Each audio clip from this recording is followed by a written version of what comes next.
Okay, checkity check check. I'm RKDM. This is Rollstream. Over there we have Avery playing Tsornyl, kind of Zarath. Tsornyl, same guy. We have Charlie who's playing Knight. Not yes, but yes. Bit of tinkering on the old sound, eh? Okay, okay. So let's have a play with that. That I would say if she can't hear you, if you can't hear her, you can't hear you either because you're both coming from the same source, which is Zoom. Zoom seems to be. Now let's try again. Can you talk for me, please? Nope. Now we're getting nothing from you guys. Let's try this one. Check check. Hello? Yeah, that's better. That's better. Is that better, Charlie? Is it better? Is it better? I don't know. I think it's better. I think it's better. I can see It the is needles better, moving, which is a good start. but I'm a little bit concerned about your noise. Me. Me. Yeah. Moi. Really? Okay, fine. I'll have a look. Let's see. Let's have a look at Zoom. You don't think it sounds a little strange? I mean, I can't honestly hear it, so it's hard to tell. I have to rely on other people's feedback. All the noise, all the ones that test the sound are here. So. Okay, so let me check my Yeah. noise. Let's make sure it's going through the right channel. How's that? Any different? 1 2 1 2. Checkity check check. 1 2 1 2. A B C D E F G. We're playing D&D. It's Rollstream. We're on today, and we're going to the wilds of the Fae. Yes, I made that up. See, I too could be GBT. Okie dokie. So let's get rolling with this. So last episode, well, we should cover this a little bit because this is the finale of Tsornyl's prequels, right? The last of 6 episodes. So we've come on a long journey. Tsornyl began as Zarath. Technically he's still Zarath at this point. And this is his prequel that runs into the beginning of the Sunfall campaign, which was a face-to-face campaign which we played live. So on your journey, you've started off as a dark elf, a drow assassin, working for the matriarchs of Abnog-Gur. Yes. From there, you found your way into the Feywild. You've wandered a labyrinth. You've come across Boots, the Red Cap, servant of the Winter Queen, who has, kind of guided you, kind of messed you around. As he does. As he does. You've run into a person from your past, an individual named Alwyn, who believes that she is your wife from some other lifetime.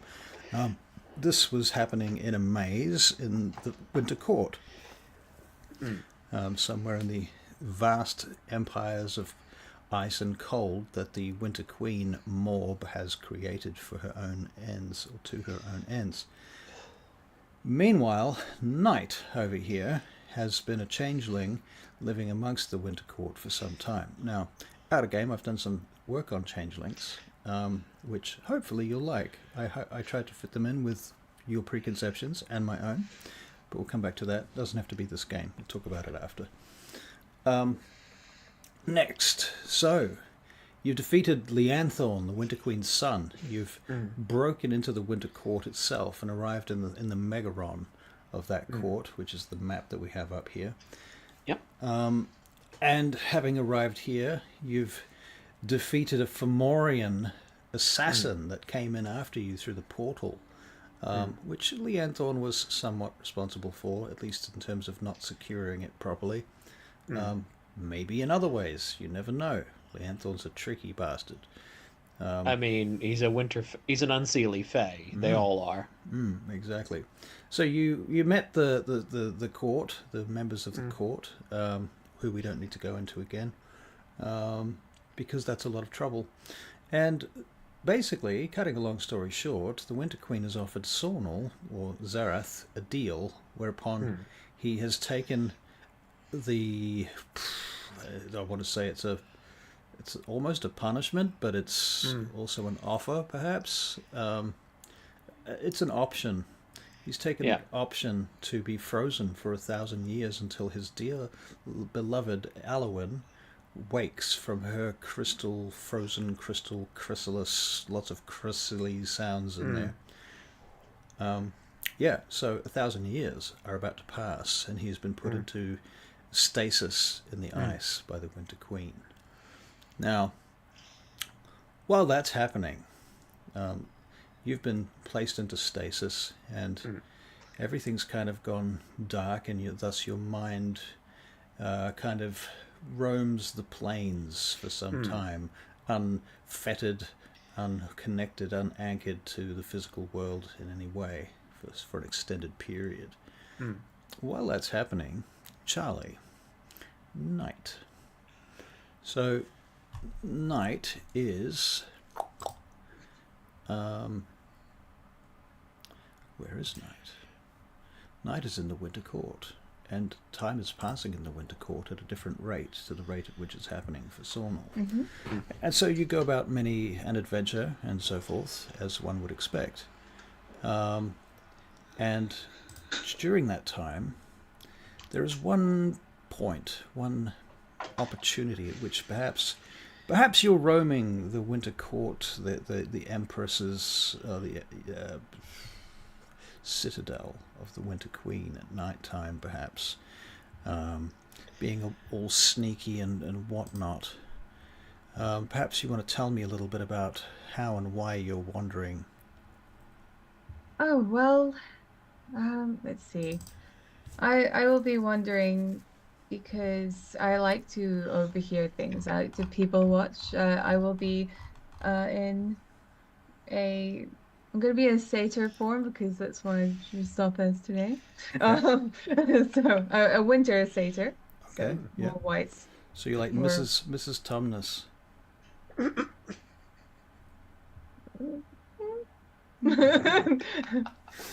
We'll see. We'll see. But yes, so I'm right. flopping around, just keeping my eyes and ears open. I like to find out about gossip.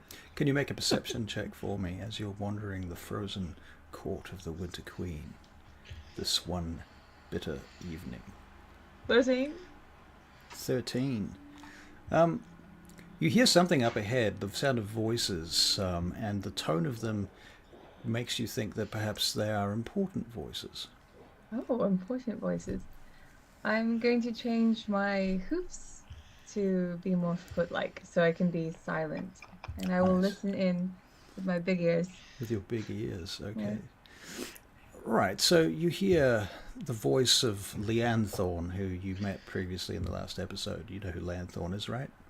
So he's the son of the Winter Queen, secret son of the Winter Queen. Nobody talks about it. It's the most well-known secret in the Feywild. And he says, "Now, Mother, why do you keep this strange creature encased in ice? I am aware he defeated me, but surely that is a reason to kill him.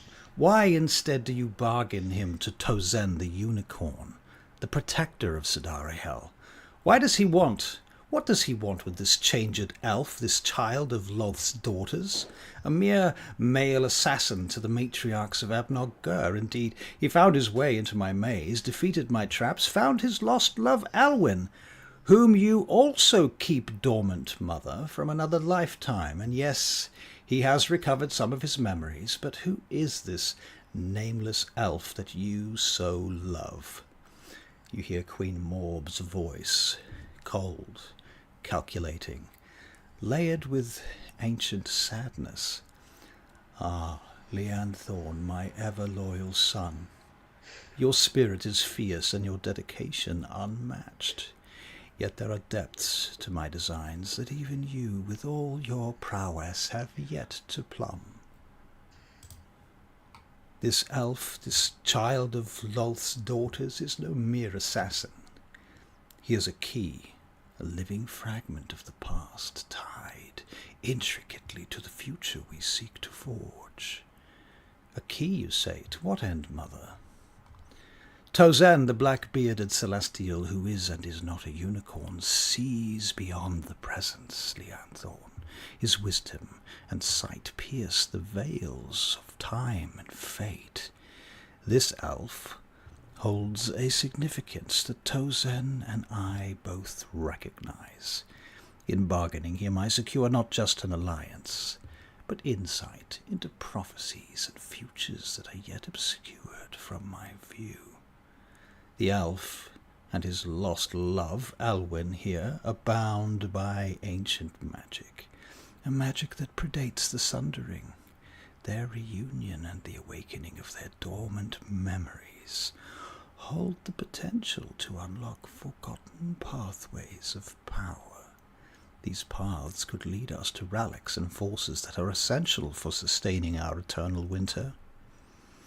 As for this individual, as for his survival, it is not mercy that stays my hand, Leanthorn, but stratagem. Alive, he serves as a beacon, drawing in others who seek to unravel the mysteries of his past. His presence and his quest attract those who might otherwise remain hidden. Through him, I can gather the scattered threads of old alliances and enmities, weaving them into a tapestry that serves my design. Now, you've overheard this much. What do you do? All right. I will look down the corridor, see if anyone is paying attention, and then I will just remain. I will remain. I want to keep listening. Do you have any spells you might want to use? I don't know, Ooh. passing without traces or anything? No, but I can have a look. I believe I probably have some. Oh, I've got non-detection, but that does require a pinch of diamond dust. Well, I think that it's reasonable that you have that. Okay. All right. So I sprinkled some. So what does non-detection do anyway? Also requires some somatic component, which seems like a bit of an oversight, to be honest. But so non-detection, you hide a target from. Oh, I don't really need that in that case. No, I don't particularly need that one. Okay. Well, in any That's case, only... you continue to listen, yeah? Yeah. So, Leanthorn continues with a grudging understanding. And what of the Parkard Rift, Mother? Its shape pointing directly at Hemoth Tirith. Is it an invasion or a sign? The Parkard Rift is both a warning and an opportunity, Leanthorn. It is like a shadow cast by the Raven Queen through a crack, a harbinger of potential invasion and a sign of shifting powers. We must be vigilant and prepared, deciphering its true meaning while reinforcing our defenses. This elf and the knowledge he and Alwyn possess may well be crucial in understanding and countering what lies ahead. As the final aeon approaches us, the culmination of this cycle draws near, and the delicate balance between the magic required to sustain winter and the magic we can extract from the weave teeters on the edge of a precipice. Other factions and ancient prophecies converge upon this pivotal moment, guided by visions of the elemental forces who first sought us out. We each have our role to play, and the significance of this elf within the grand design cannot be overstated. The Queen turns to Boots. Boots, oversee Gelidus Tempus. Winter must not fail. Yes, mistress, of course. I will do your bidding. The ritual of the Winter Queen and everlasting night must not fail. And so the Red Cap comes walking down the corridor towards you. What do you do? Ooh, okay. I think I'll shift into a winter soldier. Okay. And then just like stand up against the pole or something that I'm All right. currently at. Lean back against a column or stand back amongst the archers. And okay. As Boots approaches, he stops suddenly next to you. His eyes shift across to your feet, and he looks up at you. His gaze stops at about your neck. He doesn't even raise his eyes to your head, and then he kicks you in the shins. Just hard enough to really hurt. Okay. I think I would probably need to roll something in order not to squeal, but He I would like turns to and like make a grimace, like Alright. I imagine a normal that's a normal soldier would do. fair and rightly so. Try to remain calm. He walks off, stomping down the corridor. You hear the Winter Queen back in the room where she is with Leanne Thorne. Go, Boots. Go forth and let the chill of our winter seep into the bones of our enemies and allies alike. Your work shall be vital to the preservation and expansion of our dominion. Return to me with news of your success and failures alike, for every detail will shape our strategy. Leanne Thorne turns to her with a bitter edge. And what, pray mother, does Tsornyl, the black-bearded celestial, who is and is not a unicorn, want with this drow that becomes of the Eladrin? This freak of nature that you have twisted from his already piteous form into a parody of a soul, his only true joy, music of the lute, perverted ever for him by the drow, and now you, mother. Tozan's reasons are his own, steeped in the mythic truths of celestial and the arcane. The elf's transformation is not merely my doing, but a convergence of fate, child, a nexus of suffering and potential. His music is not perverted, Leanne Thorne, but rather infused with the depth of his suffering and the richness of his humility and the wisdom of his experiences. It is now a symphony of his very soul. This is my one gift to the world before the great night of winter falls across the astral expanse that binds the planes of existence. The song of his lute, though forged in pain, resonates with the echoes of old magics that might yet be harnessed for the preservation of our realm. This elf's pain and journey are threads in a greater tapestry, one that we must weave with care and foresight. At that point, one of the guards in the room closes the door to that chamber, and the conversation ends. All right, from there I'll walk away, and I will turn back into the satyr that I was being. Okay, and so you return to your other duties. So this was just a moment that happened amongst the many other moments that occurred since Tsornyl's been frozen. Tsornyl. So, what's the last thing Tsornyl remembers? Boots' ugly mug. I think, given that in the Sunfall campaign, Boots can talk to him telepathically, I kind of have this idea that Boots is periodically sneaking in and kind of insulting him telepathically. We wouldn't put it past him. So yeah, probably just like Boots just trash talking him. Right, that's fair. Okay, well, amongst the trash talking, there are long periods of silence and plain walking, so to speak. Coming a little bit untethered. Right. And as you are becoming untethered here, encased in ice in the Winter Queen's palace, you begin to feel a strange sort of warmth spreading through your body. Your vision of the expanse blurs, and you begin to find yourself standing on an endless plain, starlit sky expanding above you, and you hear the sound behind you, this... I turn around and look to see where the sound is coming from.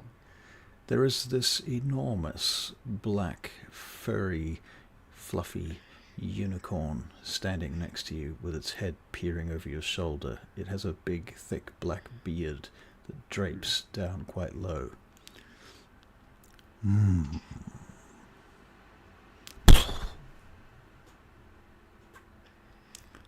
You're standing in these snowy mountains amongst the clouds. I think it takes him a moment but then it's like I think he connects this unicorn to the box of potions. Right. And it's just like he's kind of looking at him like, did you leave me those potions? Not in a way that you would understand, Tsornyl. Not directly. I am Tsornyl, the unicorn. I glance at the horn and say, yes, I can see that you are a unicorn, but... I am no mere unicorn, however.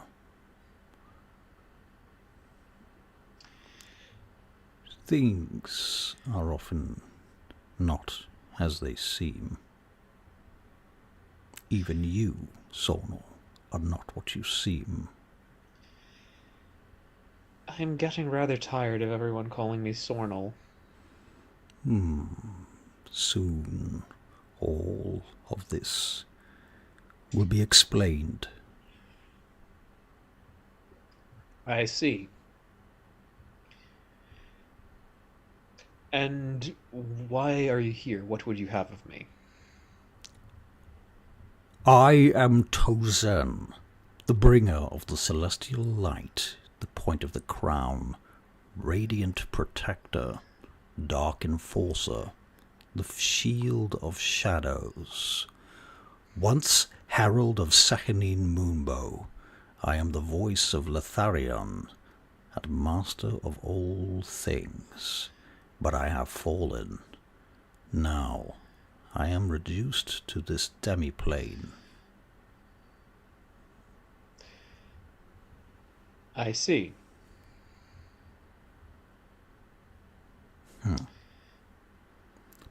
And is there some way I can assist you? You, Tsornyl, have been brought here to uncover truths that bind your past, present, and future. I am breaking your bond with the Winter Queen. She holds much over you. She will be unaware of our interactions. You must continue to do her bidding until the time is right. She will see this as a betrayal, regardless of our deal. She has never expected me to fulfill the conditions of our pact, but here I am. I see. Very well, then. The starlit sky around you begins to shift. Sorry, continue. Yeah. I was going to say, let us be about it, then. This reveals a grand tapestry of Tsornyl's past. As a majestic unicorn bathed in radiant glory, he leads armies into battles, defending the innocent, and performs great acts of valor. You can imagine all of that shit? Yep. The vision intensifies, showing Tsornyl transcending through his acts of courage and good work into this celestial Kirin. His form glows with divine light, and yet he is transformed into a black unicorn. I was once a mere guardian, and then a king among my kind.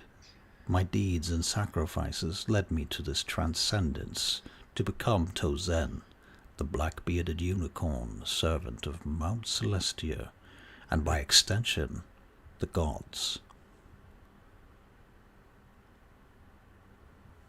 My purpose is to safeguard the balance of fate, to breathe life into the weave of magic, and to guide those who seek to change their destinies.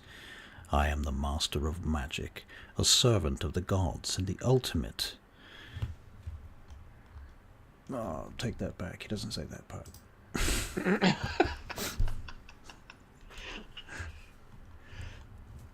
The vision shifts, revealing Tsornyl standing upon a celestial mountain now, his presence altering reality as he stamps his hoof. The fabric of the universe vibrates with his power, and the weave of magic flows around him and through him, pulsating with life. I am the Tsornyl of Tsornyl, the one who changes reality with but a thought, and magic. The center of the weave flows through me, guiding and protecting all that is sacred. I see. That seems like quite a burden. I have known great loss and suffering, but also the heights of joy and exuberance. These are mine. These experiences grant me the wisdom to understand and guide others through their own trials. He looks at you now. The scene changes again to show moments of profound loss and joy in Tsornyl's existence. Friends and allies falling in battle, the weight of their sacrifices. Moments of triumph and celebration. These memories etched in his being, shaping his compassion and wisdom. I have borne witness to the rise and fall of empires, the birth of stars, and the end of worlds. Each moment of sorrow and joy weaves into the tapestry of our existence. These grant me the power to shape fate. His gaze pierces you now like the heart of a star. You, Tsornyl, are more than what you seem. Your past is entwined with ancient magics and forgotten pathways. The Winter Queen sees you as a key, a beacon that draws others to unravel the mysteries of this past. But your journey is far from over, nameless elf.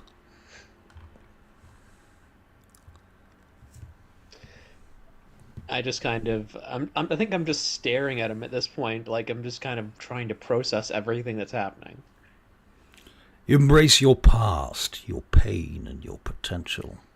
Your reunion with Alwyn and the awakening of your dormant memories hold the power to unlock relics and forces essential for the future. You are a pawn in a grand design, but also a catalyst for change. Walk with me, Tsornyl, and let us uncover the truths that will shape your destiny. As you walk, time lapses around you. You traverse the planes of existence, witnessing the ebb and flow of magic, the rise and fall of kingdoms, and the intricate tapestry of fate. Stars are born and die, mountains rise and crumble, and the very essence of magic flows through this very journey. Tsornyl stops and meets your eyes. His gaze seems to peer into your soul like the light of 1,000 suns. Remember, Tsornyl, your journey is both a gift and a burden. Use the knowledge you gain to protect and guide those around you. The future of Tsornyl may well depend on the choices that you make. You are putting rather a lot of faith in a mere drow. You are no longer drow. Perhaps you make a perception check. Dirty 20. Well, I think you can fucking interpret that shit however you like, really. I think he, his body might have changed, but that's ultimately how he thinks of himself, though. Right. Okay. Well, he's certainly going to notice that his body's changed and that he is no longer who he thought he was. I think there's also a point here where there is a part of him that recognizes this as more of his true form, an older form. He might not be used to it, but it's part of an echo from a past he doesn't remember. So a past life, in other words. No, in other words. Okay. Tsornyl nods, a nod that conveys authority and benevolence, his presence like a towering beacon of light. Go forth, and let your path be one of wisdom and courage. Until the time is right, you must act as the Winter Queen's agent. She will see this as a betrayal, but the balance of fate depends upon it. Very well known. Very well known, yep. Tsornyl begins to fade, and he kind of walks around you in a sort of circle, and as he does, the circle widens until he disappears into the mist with a flash of his tail. You find yourself once more encased in ice. Hundreds of years pass this time. The only thing that remains is the chattering of Boots' insults.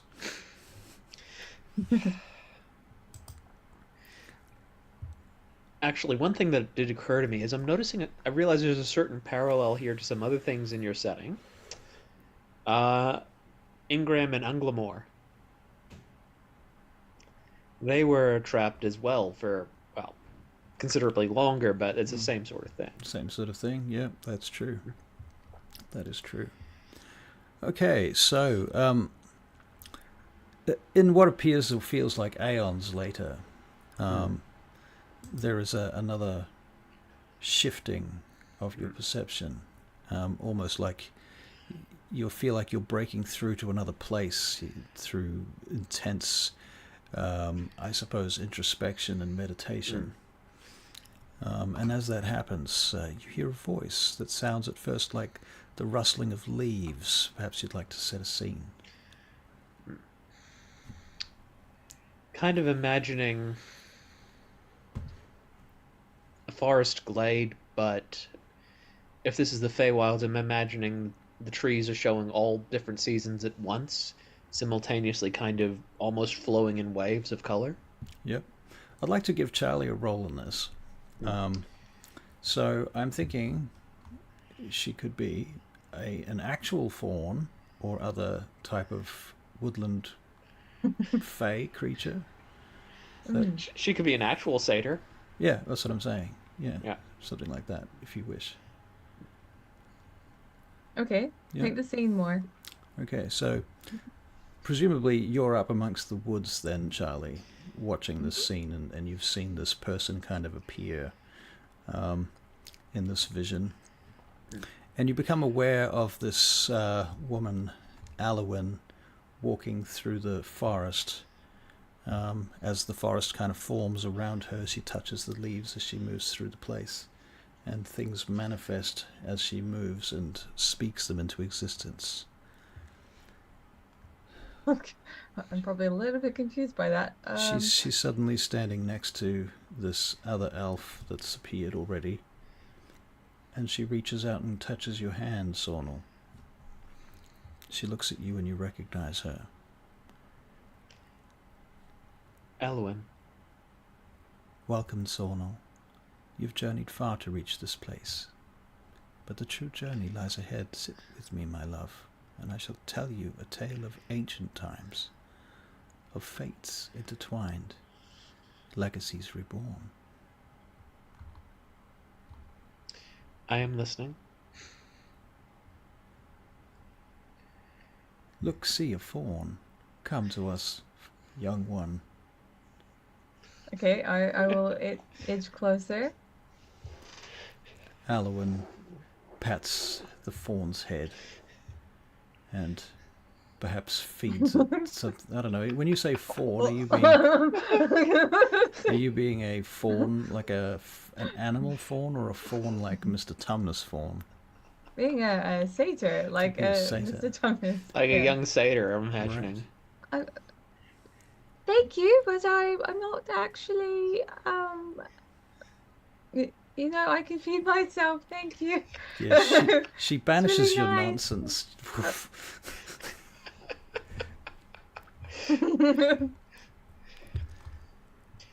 I just kind of shake my head. She sits down and hands you a bottle of elven mead, satyr. Oh, thank you. But look, I don't want to intrude on anything. You two look so cute together. So I'm going to back away now. All right Thank then. you. Alright, goodbye. Well, that was weird. I'm not sure what you were expecting there, Russ. Oh. I guess no. Okay. Alwyn sits down next to you, Tsornyl, and holds your hand. And the rest of this comes as both her voice and sort of voiceover, but also visions, so to speak.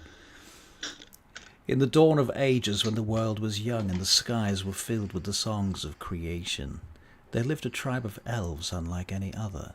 These were the Tsornyl, born from the blood of Corellon during the Dawn War. Among them was Alwyn. She speaks of herself in third person here as she's narrating, and you're seeing pictures in your head. A ranger and a druid of great power and wisdom. She led her people with grace and strength. This tribe flourished, their connection to nature and the ancient magics unmatched. They walked the forests as one with the trees, spoke with the animals and danced with the spirits of the land. But their true power, and what set them apart from all others, was their ability to traverse into the summer court of the Feywild. There they were favoured by the Summer King, most favoured of Corellon, who bestowed upon them blessings and protection. Alwyn's eyes glinting with ancient sorrow and hope. It was this favour that drew the envy and hatred of the other nations, the other elven factions, the clans. They saw our connection to the Summer King as a threat, and their greed and fear led to our downfall. Driven by this envy and trepidation, these factions betrayed us, the Tsornyl. They massacred our clan, and the once thriving tribe was reduced to whispers in the wind. Heartbroken and exiled, I sought refuge in the Feywild, where time flows like a river of dreams. There I became a guardian, vowing to preserve the legacy and protect these mystical realms. Her voice lowers now, trembling with the weight of her past suffering. The maze that you have wandered through, Tsornyl, was not always a place of guidance and hope. It was once a prison, built by Lianthorn to keep me contained. Knowing that my love had been among the drow for so long pained me deeply, and Lianthorn saw my devotion to you as a threat. Yet in that darkness I found a glimmer of light. I turned to Alistrae, the drow goddess of hope and redemption, and through her guidance I transformed this prison into a beacon, a sanctuary where I could hold on to the hope that one day you would find your way back to me. The vision shifts, and the maze is being constructed by Lianthorn out of magic. Dark and foreboding, Alwyn, trapped within, prays to Alistrae. The maze changes, its oppressive walls become pathways of light and magic, leading you through it, leading you to Alwyn's shrine. It was with my worship of Alistrae that gave me strength. She taught me to sing and dance under the moon, to find joy and hope upon the surface world. And even in the darkest of times, the maze became a symbol of my faith and a beacon for you. The journey shifts again as the vision changes, showing Alwyn now as a warrior, side by side with you, as either whoever you were at that time, basically. Mm-hmm. Probably like something primal elf, something close to an Eladrin, I imagine. Yeah. You're seen traversing into the Summer Court and meeting with the Summer King, where blessings are bestowed upon you and orange leaves fall in the air. The bond between you is strong in these visions, and your spirits are intertwined. Alwyn now with a wistful smile. He was more than a warrior. He was my confidant, and the other half of my soul.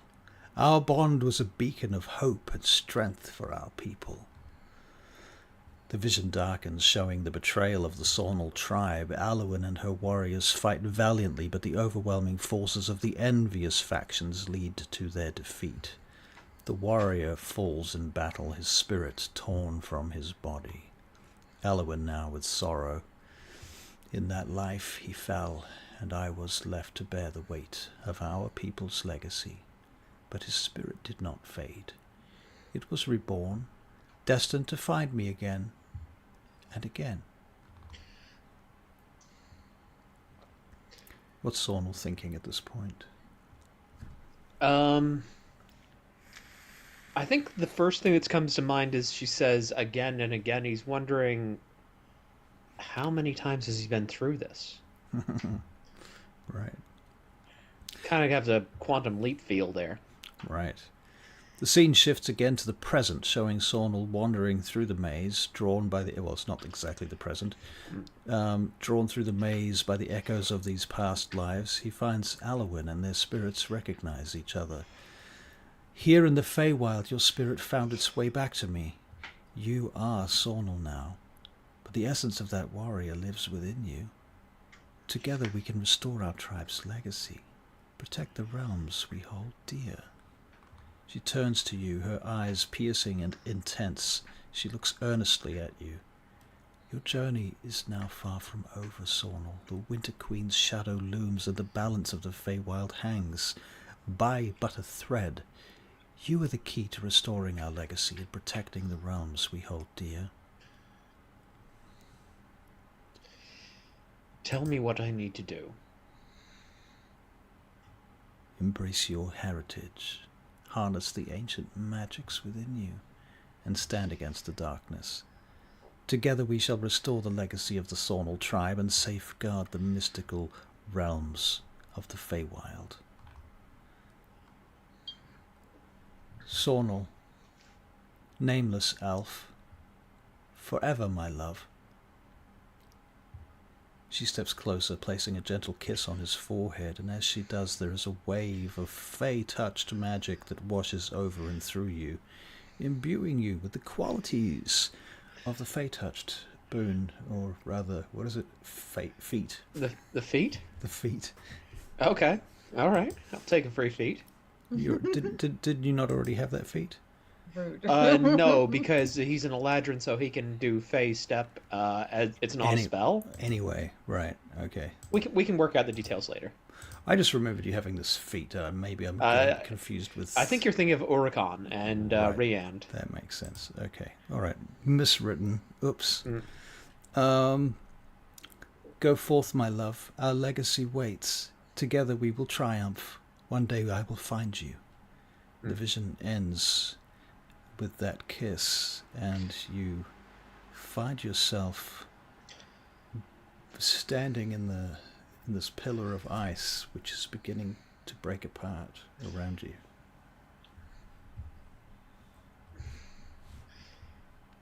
I think, he kind of, like, if it's starting to crack, I think he's going to start kind of squirming a little bit, probably. Or trying to, at least. All right. Can you make a perception check? You're being hatched. 10. I don't think I noticed whatever it is. Okay.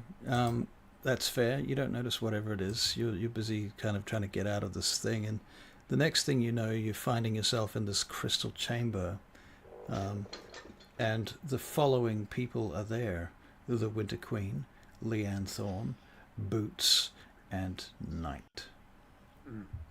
Knight has taken the form of what you look like, but in female form. So your new form. I think I just kind of like look at Knight like, seriously, again, and then do my best, kind of bow before the Queen. Can you make a Constitution saving throw?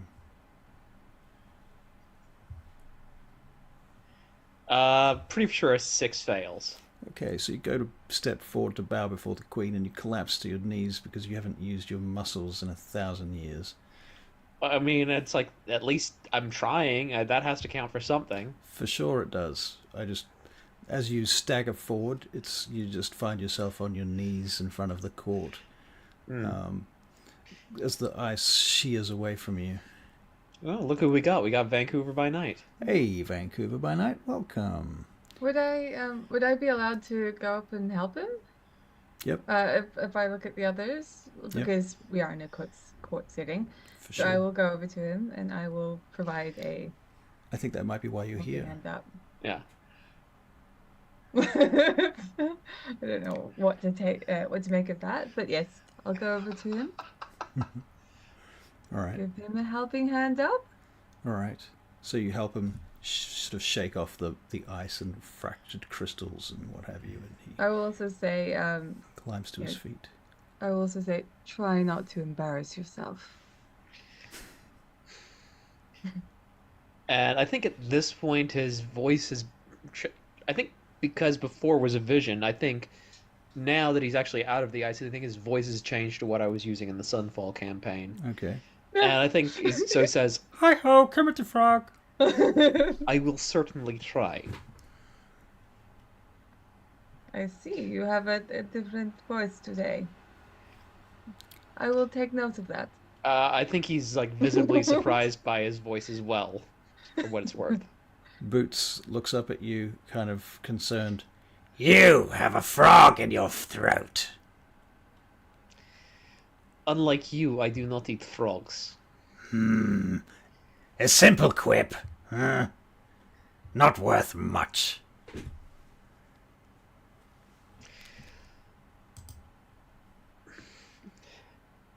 I think he just kind of quietly rolls his eyes, but then goes to make a proper bow this time. Good. You have returned from your silent place. As you will, my queen. 1,000 years have passed, and I promised you that I would awaken your beloved. Did I not? That you did. Behold.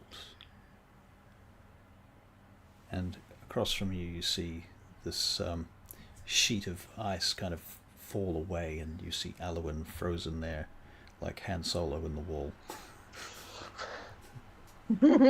She has a little bit more repose than that, but yes.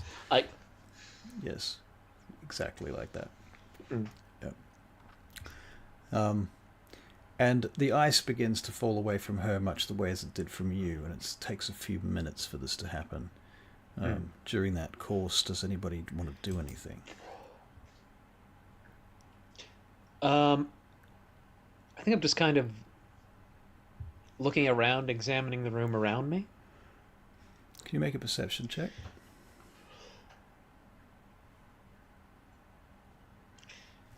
Dirty 20. Dirty 20.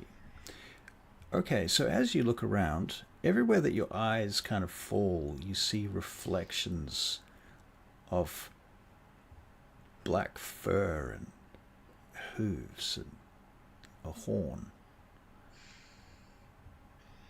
I think I kind of rub my eyes and like try to figure out, is this this something I'm actually seeing that's actually there, or is it like a vision? Hard to say. It looks real. I look around to see if anybody else is noticing what I'm noticing. You can make an insight check against the Winter Queen. I have no idea. Yeah, that sounds right. Just cannot read her at all. You can make an insight check against Knight. Yeah. I'm gonna make an insight check against Boots. Boots doesn't seem like he's got very good deception. Yeah, probably shouldn't do that against me. Or does he have the best deception? Well, I got a dirty 20, so... Boots has no idea. He has not recognized this phenomena in any way. Okay, so I'm going to assume that it's just me that's seeing this. That's a fair, reasonable assumption. Okay. For a moment, you see the slither of... just a thin, narrow, vertical slither of a reflection of this black horse, and its eye looking at you. I meet its gaze and just... I can't really do anything overt, so I just kind of wink at him. I think that's probably about the most I can get away with at the moment. Considering literally everybody's watching me. All right. Very good. So, the Winter Queen steps forward towards you. Rise, Tsornyl, my my servant. Come, now you must learn of the bonds of the Winter Queen's court. Yes, my queen. You shall become my warlock, and I your patron. Let me infuse you with my power. She takes your hands, and that's exactly what she does. She infuses you with her power, which, you know, there's a lot of really expensive special effects at this point. Oh yeah, I'm imagining like the whole 9 yards, all the special effects, practical effects, CGI, Yep. everything. It's all everything. there, right? Yep. Zack Snyder couldn't have done this. Oh yeah, yeah. Right. An industrial light and sound special. Yeah, for sure. Yeah. Yeah. So it's amazing, of course. Yeah, yeah, yeah. And I should get all the credit. Oh, absolutely, absolutely. Is it so amazing? Oh yeah, yeah, absolutely. Of course. And at the end of it, you drop to your knees, imbued with her power and transformed into a warlock. It's a arch-fae warlock. And she says, she looks over at Alwyn now, and at that point, Alwyn's form is now decrusted from the ice. Decrusted. She says, now, go to your love. She is waking as we speak. And I go across to her. And Alwyn begins to break up out of the ice, and she sits up. She looks across at you. Tsornyl, how is this so? We were fighting wolves, were we not? Trolls. At the campsite. You were. Why are we here? You were injured. In order to save you, I made a deal. You made a deal? What deal is this? She starts to climb up out of the box. I think I just kind of like look across at the Winter Queen. Alwyn's eyes refocus and she takes in the scene around her, and you can see that she's a little bit in shock. I just kind of grasp her hand and just whisper to her, "Trust me." She begins to stand up, and she leans on you. It's hard to stand, Tsornyl. You were in the ice for, they tell me, thousands of years. I feel so old. And as you're looking at her, can you make a perception check?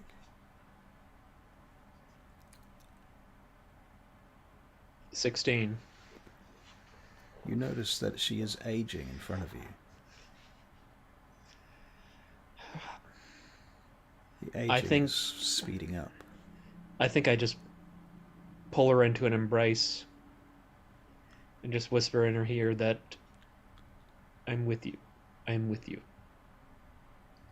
She ages 1,000 years in about less than a minute.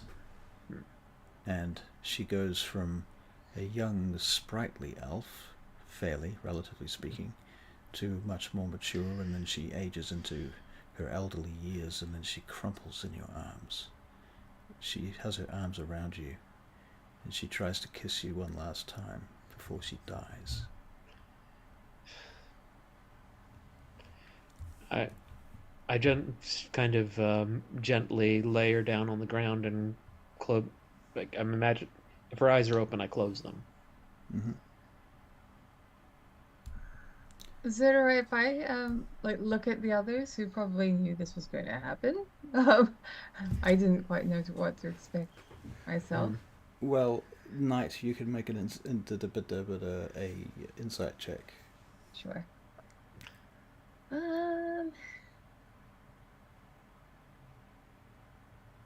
I'm gonna use my inspiration. That's what they're there for, right? Right. Well, that's worse.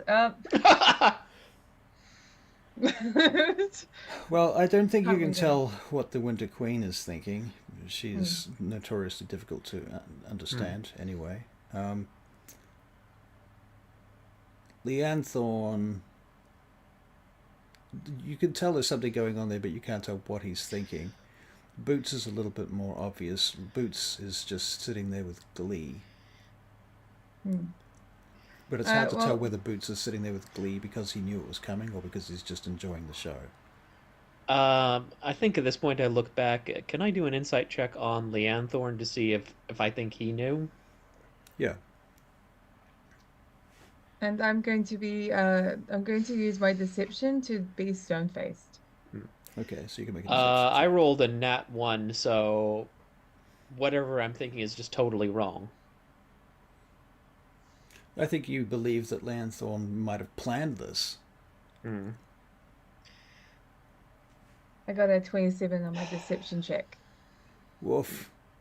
Okay, so you're like just Stone Cold Steve. Stone Cold Steve Austin. That's not my actual emotion, but I don't want to look Out of weak. place. Right. I don't want to look like I could do something against the Winter Queen. Right, that's fair. Okay, very good. So the Winter Queen breaks out into a kind of cackle at this point. She laughs, throwing her head back as she does so. And she says, "You're mine now, Tsornyl. My warlock. You work for me." And she leaves. The others follow, including Boots and Leanne Thorne. Knight, you can do whatever you want. You can stay. I'm going to take off my so it has been quite a few years since I overheard that conversation. Yeah.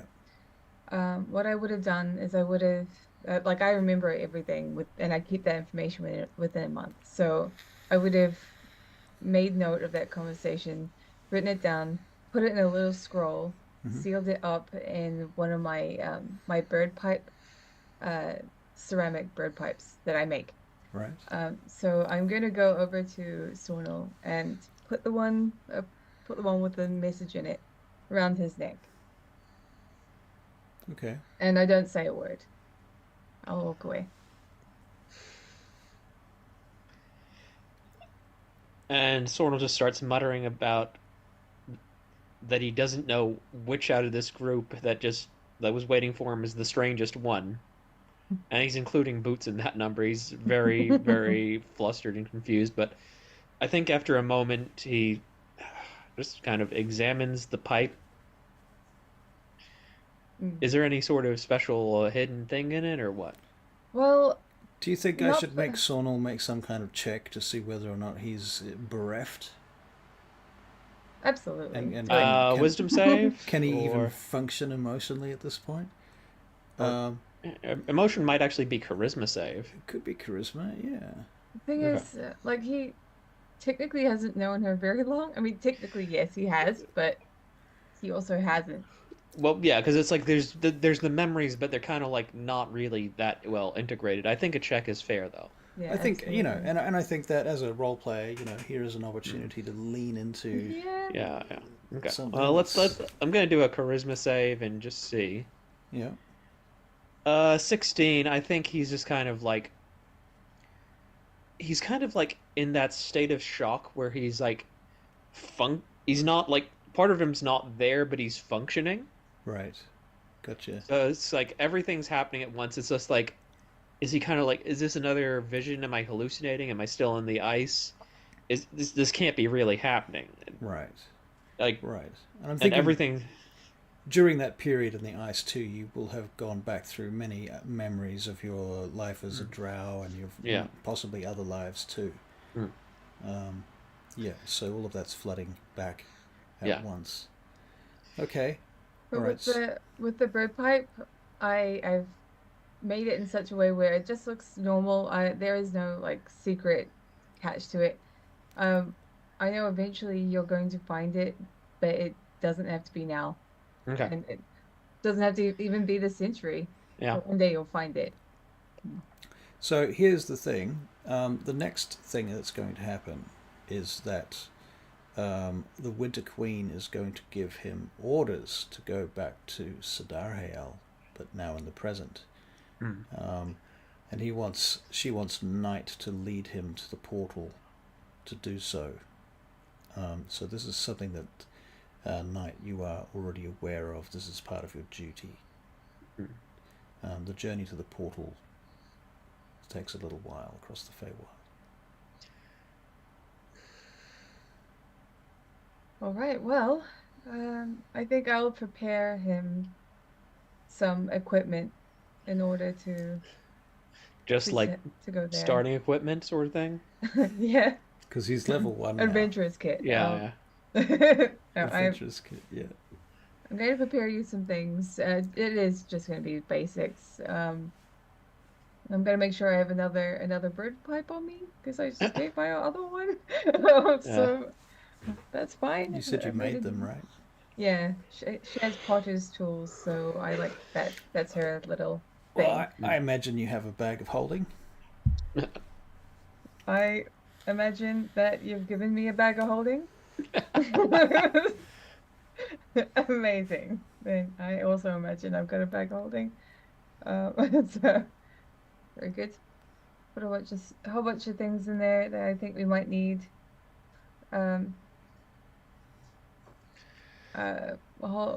Maybe I'll grab some tissues for him as well. I don't know. Like a handkerchief. Yeah. How long would have passed in the Feywilds between him coming out of the ice and being sent to the material plane? Weeks. Okay. I mean, unless you've got other plans, unless you've got ideas that you want Well, to I mean, explore. it's just to me, yeah, okay, I'm just thinking, I'm just trying to figure what you had in mind. Just bear in mind that when he does come out of the ice, he is a level 1. Yeah, no, character, so I understand that, okay. So basically, like, he's had time to bury his wife at least. Right. Bury or cremate her or whatever's appropriate. So perhaps there is a sequence there where that happens. Okay. I think he would like to keep a lock of her hair, though. Okay. You seem very attached to that woman. So hold on. I need to figure out the Russian. All right. You seem very attached to that woman. So why don't we take her back to the temple that she came from? Or is that even out of game? Is that possible to go back through the maze? To take it to the shrine? Yeah. Yeah, I think you can do that. You've got the power to do that. The shrine's no longer there, though. It collapsed, didn't it? Time fuckery, Avery. Okay. Time all right. Okay. Yes, that would be appropriate. Thank you.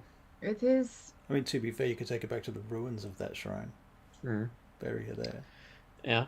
Even though it was knocked down, which we saw, time works differently here.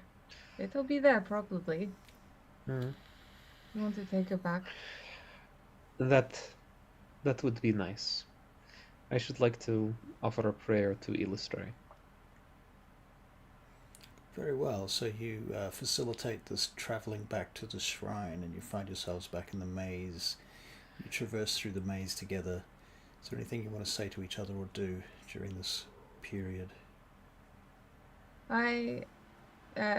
So Night is quite quiet, unless she's unless she's been spoken to. Thank you.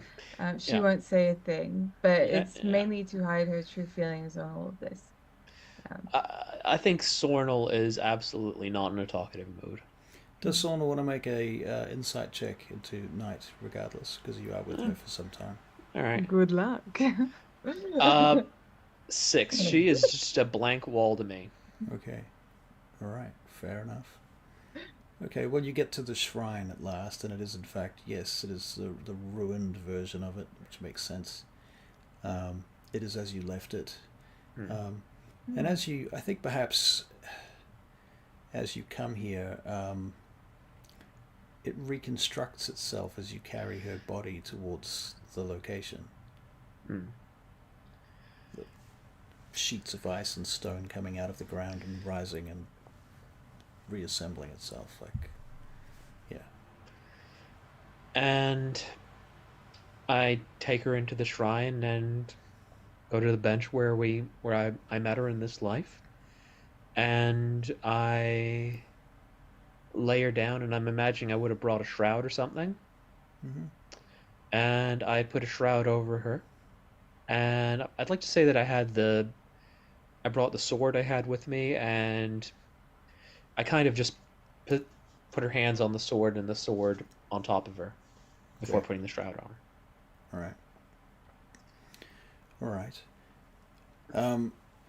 While you're inside the shrine, I presume Knight's outside the shrine. I think Watching or... I'll yeah. stay out. It's better to have someone keep watch. Knight, can you make a perception check?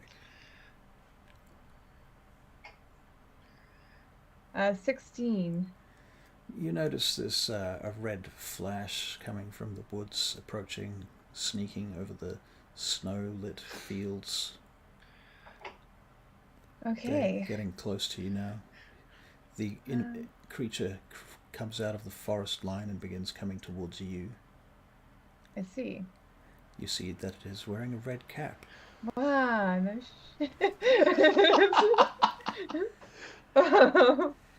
Okay, I will I've turn come so around. far. I've come so far. Why did you find this place? Why come all the way back here? Seems like a waste. I turn around, and look back at the building, and then when I turn my face back around, my face matches his. Oh, you're so much prettier now. I bear this. Scroll from the Winter Queen. Instructions. Instructions, you say? I open it up. Indeed. It says, in Boots's voice, it says, no, what did Boots's voice? It says that you are to basically hobble Tsornyl by taking anything magical that he possesses, anything that, out of game, anything that he didn't have at the beginning of Sunfall, Right. off him before he returns to the material plane. I think I could do that.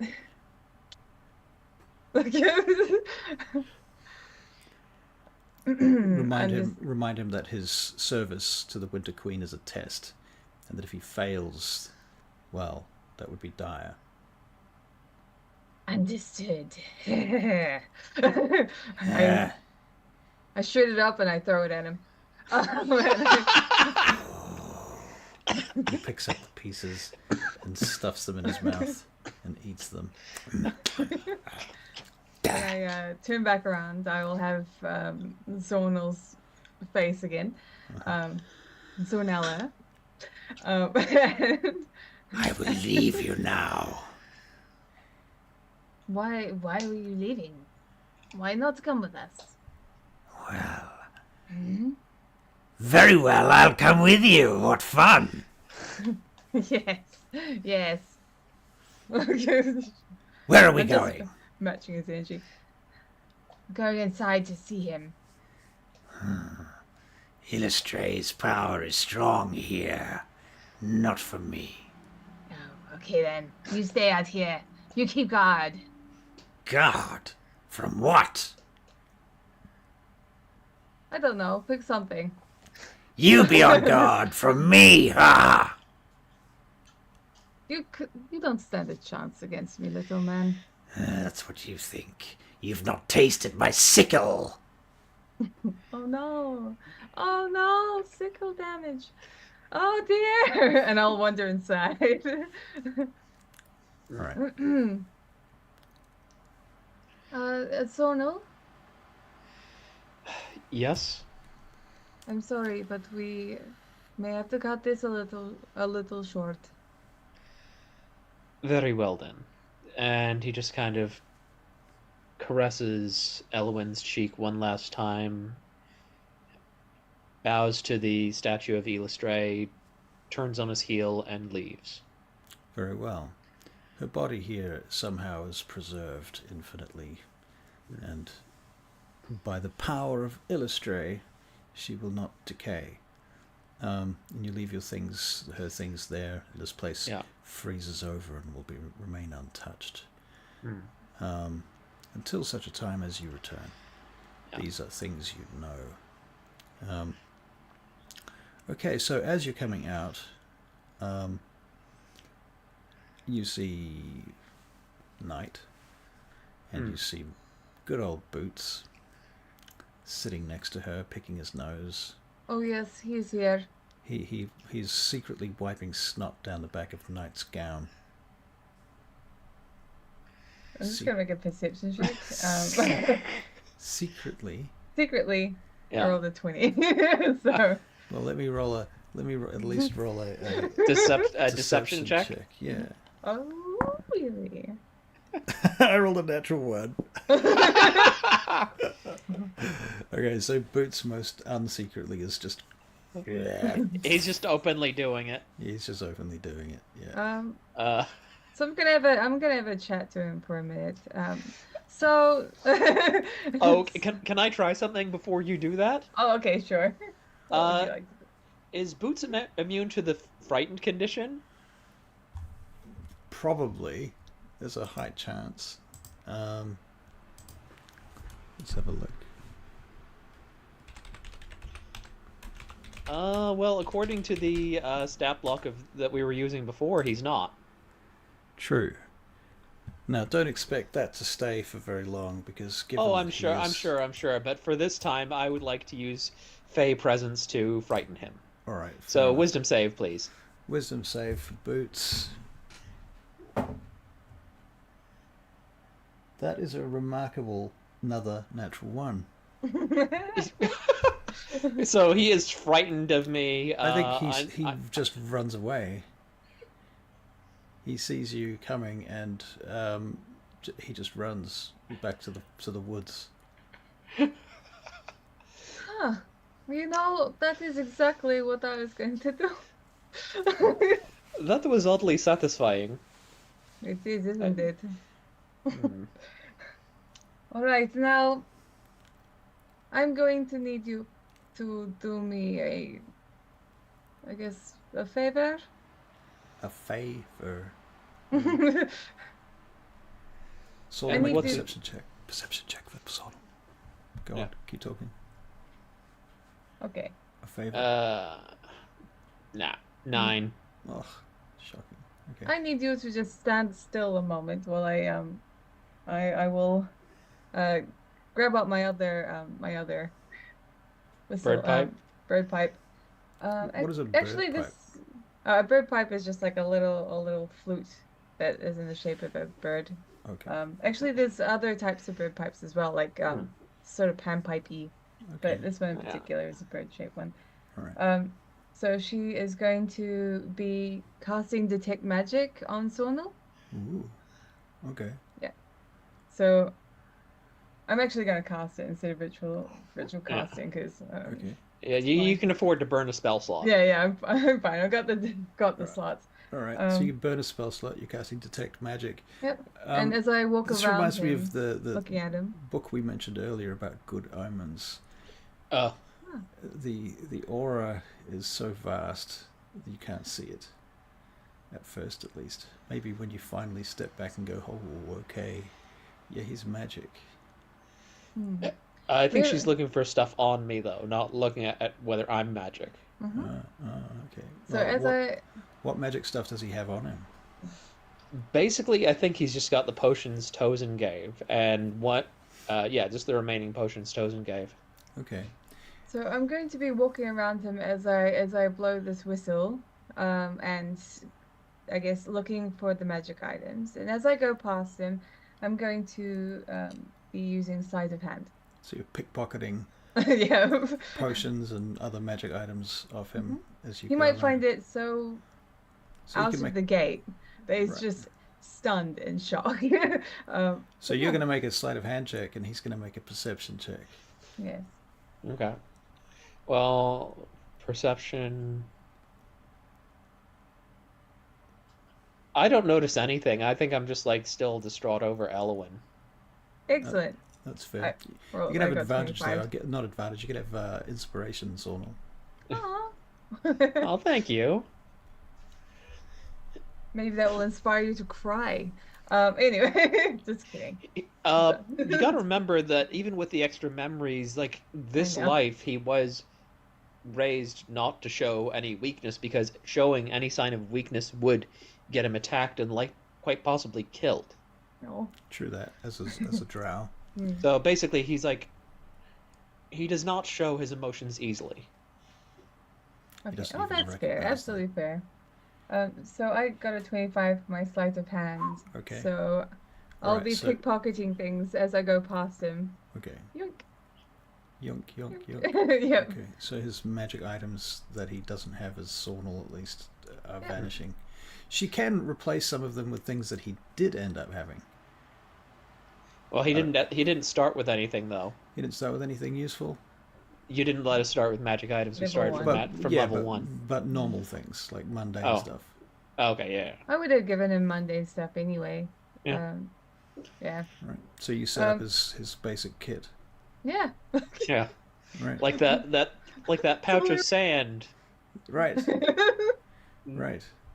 Where did that come from? wasn't me. Those pitons, that packet of pitons and a hammer, the crowbar that you happen to have in your. The torches that he had. That why does he have torches? He got dark vision. Right. It Right. Those there for his friends, was obviously. clearly someone else that packed it for you. And that Yeah. bag of sand, guess what? It's not sand. It's Well, Skagenblood. Well, that sand is now glass. So, ah. because remember with the Amazing. invisible closet in the Bray Roads, I scattered sand down. We didn't have any way of seeing invisibility, so I scattered sand down on the ground and watched for footprints. Ah, that's cool. And then Russell described as the sand getting turned into glass by an eldritch blast. That's Nice. true, yeah. Okay. Anyway, when I'm done with this, when I go, after I've done pickpocketing him, Yep. Yep. I will stand in front of him and finish my song. Your song. You're doing a song? I was just making sure that you didn't have any magic items on you. You don't. Gee, thank you. Not a problem. Anyway, it's time we continue our journey. We've got a long way to go. Very well. All right, so you guys are going to head off. Mhm. And you're heading towards what you believe is where the portal is to the material plane, yeah? Okay, so you leave the maze, and that's another long journey, and some time passes. How many of you have I got here? That So, doesn't help. what was it like being encased in nights for that long? It was very strange. I believe I must have started hallucinating at some point. Hallucinating. Yes. Tell me I- more. I believed I saw my wife and a strange little satyr. Oh. What a weird. I mean, you had 1,000 years, and that is all you saw. I saw other things, past lives. Past lives. Yes, you understand the concept, right? I don't understand the concept. No. You know what it is to die, and you know what it is to be born, do you not? I am Fae. Yeah, but you've heard these things. You kn- I have you are heard tales of these things from outer worlds. I am quite certain there are mortal elves in the Feywild who have children and die. You saw my wife die in front of you. Yes, I do not get the concept. Past lives are when you die and you are born again in a new life. But why would you do that when you can just enjoy the one? That is a luxury and punishment not available to all. Well, I don't know if you know this, but I think it's a luxury that you have now. Hmm. Maybe. That I don't that know. that remains to be seen. So, Hmm. this has got like nothing to do with combat or anything, but can I just get you guys to roll like some dice? Is it Just initiative? choose the ones that. Yeah, I just want to use the same modifier as initiative, just in case. Oh, Well, it's the okay. same. It's not Okay, so initiative. It's just the okay, same modifier, so I need you to roll that dice okay. particularly. Since it's the same modifier, I'm going to roll an acrobatics check. Okay. I'm gonna look up the word initiative, and I'm gonna find a different word for it. Um, So that is an 18. Okay. So that's good. So you both have rolled not initiative. Excellent. D initiative. Yeah. Out initiative. Out initiative. Okay, enterprise. Or, Inventiveness. inventiveness. Roll for edge. I don't know. There's so many options. But anyway, I lost my roll. It is out of this world. You got an 11. Thank you. Yeah, I got it. It came through. Oh, perfect. I already saved that. Okay, so you're heading along through the mountains and along the ice sheets and what have you, until eventually. In fact, I may even have a map, just for fun.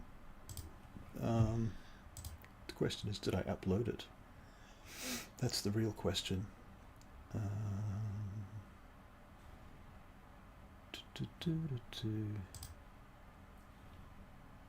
might not have uploaded it. Damn. No, it looks like I didn't. Bugger. Oops, never mind. Okay, Theatre of the Mind it is. Okay.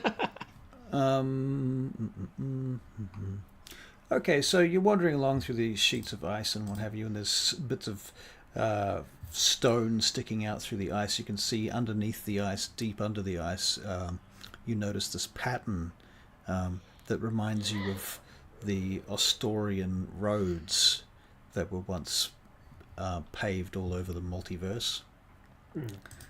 And up ahead you see a cave on the side of the mountain where, Knight, you are aware this is the location of the portal that will take you where you're going. That is the location. That is where we must go.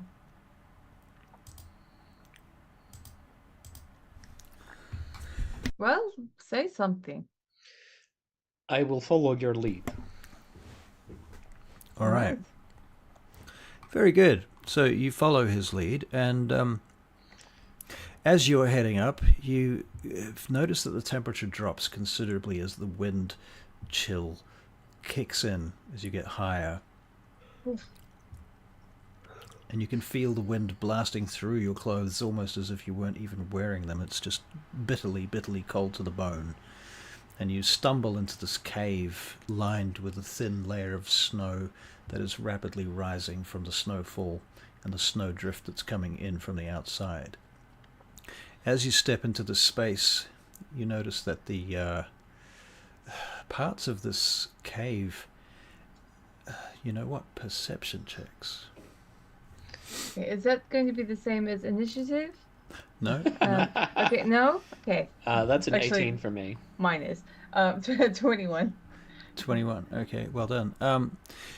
You notice that this chamber, as you step down into it, everything becomes more kind of brittle and visually brittle and dark and light and contrasty, as if the colours were bleeding out. There's not a lot of colours here anyway because it's a snow cave, but the colours of even like your hands and your own objects seem to be bleeding from you. Light seems to be a little bit diffuse and blurry. You can sense this kind of breath of the cave itself, like this kind of...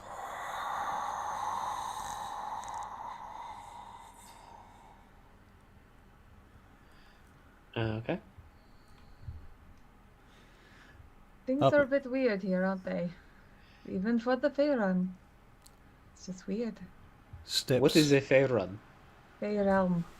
Oh, It's very Fey hard realm. to. It's really hard to use your accent. Okay, I'm trying. Fey realm. I thought we were talking about the other setting that we are definitely not in. Right. Ferrun. Right, that one. Yeah. Okay. Yes. No. You simply need to practice the accent more. Perhaps if you had the actor feet. I'm sorry. The what?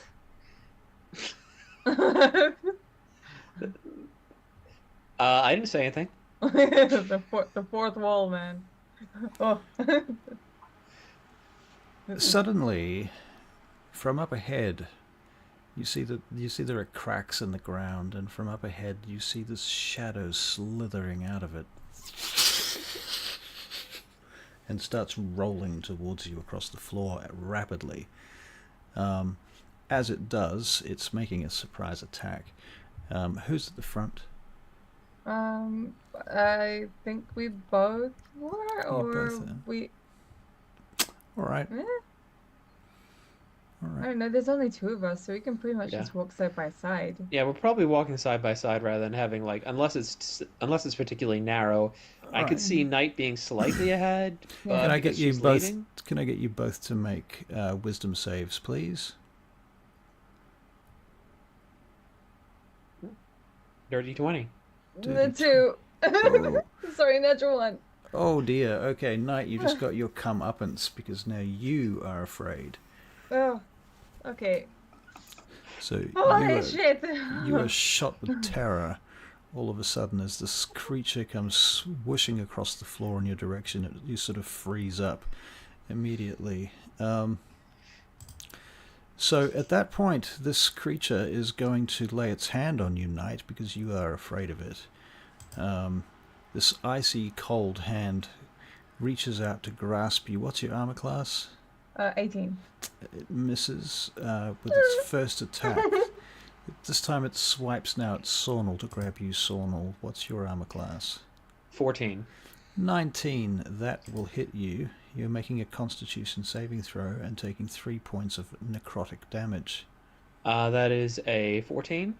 14 passes. How much damage? 3 points? 3 points. Okay, noted. Okay.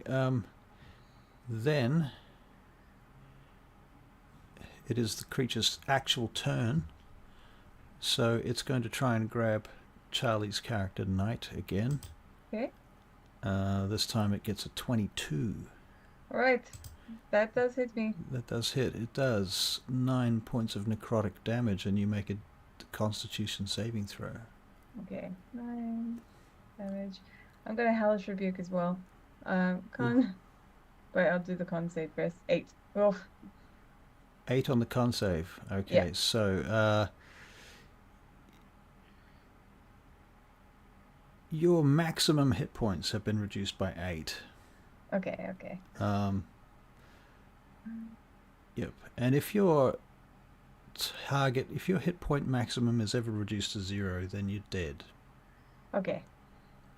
Okay. That tracks. Okay, so as he attacks you, that was his first attack, wasn't it? I'm using Hellish Rebuke though, Okay, so with the Warlock slot. do your hellish rebuke. Okay. So dex save from the creature. Okay, dex save from the creature. Yeah. That is a huge 12 on that dex save, so I guess it's Okay. a fail. You take 20 points of fire. Woof, 20 points of fire, you say. Yep. Ah! Yep, that does it. Okay, it seems to be very damaged. It seems to sort of shriek back as you strike it with this hellish rebuke. And now it is Tsornyl's turn. Okay, so I'm going to bonus action Fey step, and I would like to get a wisdom saving throw from the creature. That is an 8. It is now 10. yeah. It It's is now. frightened. It is frightened of me until I think it's frightened until the end of my next turn, Okay. and then I am going to Eldritch Blast. Alright, roll to hit. That is a 21 to hit. Yeah. Oh, but and I'm also now 30 feet away, and I'm going to use my movement to my full movement. So I'm 60 feet away. That is 7 points of force damage. 7 points of force damage. Okay, very good. Okay, so Knight, it's your turn. Okay, seeing as I'm right there, I am going to. What am I going to do? Is she still frightened? How long does that last for? The frightened, she will make a saving throw at That's the right. beginning of I her have turn, to- I believe. Beginning of her turn? Or the end, rather. Let me just check. Oh. While frightened... Succeeded...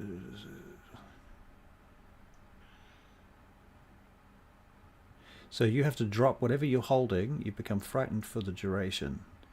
The duration is 1 minute of concentration. But Well, he's taken 2 sources of damage. yep, so he needs to make 2 con saves. Yep. So the first one is a 9, so he's already failed. Okay, so the Okay. frightened condition wears off. All right then. So I'm going to use Booming Blade, and I am going to. The druid variation, Blooming Blade. Booming Blade. I'm not a druid. I know, I'm just being silly. Blooming Blade, isn't that just shillelagh with extra steps? Correct. Maybe. So yes, I will do. Okay, so it's a 17 to hit. 17 hits. Okay, and then it is. Is it another D8 on top? It's you're over level 5, so it adds a D8 even if they don't move, and then Okay. and that's plus your weapon damage. Okay, so 2 of this pretty much. So that's the first one. That's my actual So, weapon damage. 11 weapon damage. Yep, and your Booming Blade damage is And another Booming D8. Blade. So that is 21, and then I'm going to also add my last feature because I might as well. Gotta find it now. Where are you? Okay. It's around here somewhere. I know it. I know it is. Psychic Blades. When you hit a creature with a weapon attack, you expend one of your bardic inspiration to deal an extra 3d6 to that damage. Wow. To that target. So here, eat another 12 points. Nom nom nom nom nom nom nom. Yeah. Nom nom nom nom nom. So just like, okay, how do I do it? That's right. I'll have it on my side. Just whip it out, like like how, Like Ayajutsu. I guess when you're pulling something out of the hilt, and it just Right, sort the of, scabbard. the Yeah. scabbard, and it just Yeah. flings out at people. Yeah, There's that's what I'm a doing. Japanese Ayajutsu technique where you stand up drawing your blade and slash at the same time. Like Yeah. that. Like that. Okay, cool. Yes. Alright, so you slash out and you deal quite a lot of damage against this thing. Slashing it. Yeah. That's a magical weapon, I assume. Yes, it is. It is a +1 right there. Okay. Very good. Thusly the creature turns to you, Charlie, and casts Hold Person. Can you make a charisma save, please? Okay. 16. Sorry, it's a wisdom save. Oh, it's I'm sorry. Thought that sometimes sounded wrong. okay. I'll roll again. 10. Held person. The person is held. It's okay. Like, this wastes his turn pretty Yep. much because we've got Tsornyl here. level 1 Tsornyl. Yeah. Okay, so you're being held. Tsornyl, it's your turn. Okay, so bonus action to cast Hex, and action to Eldritch Blast. And I'm gonna try and move and position it so that Knight is not in my direct line of fire. Fair enough. Okay. So that is a 24 to hit. That'll hit. Ooh. So that Amazing. is 10 force damage Yep. plus 2 necrotic damage. And that's a concentration check, please. And a concentration check. Okay. Concentration holds. Okay. Okay. Is that your turn? That is my turn. All All right, Knight. Oh, is there a You trick are that I making. can do? Yep, you're making a wisdom save. Okay, wisdom save. Oh, no. Oh wait, you don't actually get a wisdom save. Never mind. Oh, in that case, Uh, natural 1. natural Yeah. one. Yay. Okay, so the creature comes directly for you now, Tsornyl. I am 60 feet away from it. It casts Grave Bolt, which is a 60-foot attack range. Lovely. Hit rolls an 18. That'll hit. Okay, so you take 17 points of necrotic damage. I'm down. Tsornyl's down. Oh dear. Okay. I'm on death saves. Oh, 'Cause God. I'm level 1. I have 8 hit points. Uh-oh. It's okay, Okay. you got plot armor. Tsornyl, you can make a It's death alright. save. Make it for me. Alright, death save for Tsornyl. Okay. Noted. Alright, Night Light. Night. Okay. Night. Yeah, So, I'm still held person. you're held person. Okay, so the creature at that point it comes towards you, Knight, and it attacks you with its life drain. Now, it has advantage on this because you're held, so it gets a 21 to hit, which pretty much succeeds. Yeah. It drains you of another 7 points of damage, and you make another con save, but it does break your hold person. Okay. Damage. So 11? Yep. Okay, that fails. Okay. So your maximum hit points is reduced by another 7. Okay. Alright then. I suppose it's my turn then? Mm-hmm. Okay. I will... how does this guy look? How does this creature look? It looks like a semi-ethereal robe flapping in the wind Okay. with the kind of shape of a sort of entity inside of it. I see. Okay. Well, I'm gonna use It's made of shadows. I'm gonna use a level 1 spell slot to bonus action healing word Tsornyl, main character. Yep. So 6 points. 6 points. Okay, so Tsornyl's no longer making death saves. This is good. Yeah, it's like, wait, why do I still have that? Okay. I'm going to use. All right, I get it. I'm hurrying up. I understand. So, just gonna find it. Where are you?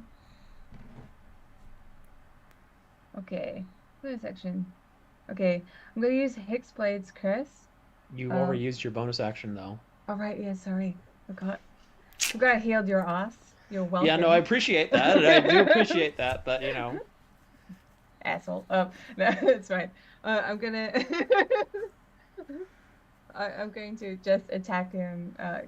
Yep. I'll do with Booming Blade again. Booming Blade again? Okay, Yeah, roll to do hit. Booming Blade again at least. Roll to hit, please. I gotta remember that if he moves. Yeah. Nope, no luck there. No luck there. Okay. Well, actually, hang on. Didn't he move after she... Oh, wait, did. oh. Yeah, I'm pretty sure he What? did. He did Well, so- actually, yeah. Yeah, so that means he takes Booming Blade damage. All right, so Okay, give me a d8 for that. And it's 2d8 of extra damage at this 2d8. level. Oof. Well, it's not great. It's Well, so that's plus the d8 from this attack, plus the 2d8 from him moving. okay. And do we? Oh, we don't. Okay. So it So it's should an just be extra another 3d8.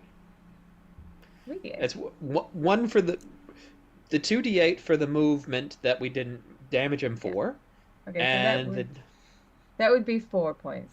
Ignore the plus damage. Ignore that. Okay, 4. And then because this one didn't hit, we don't include the third one that he's talking about.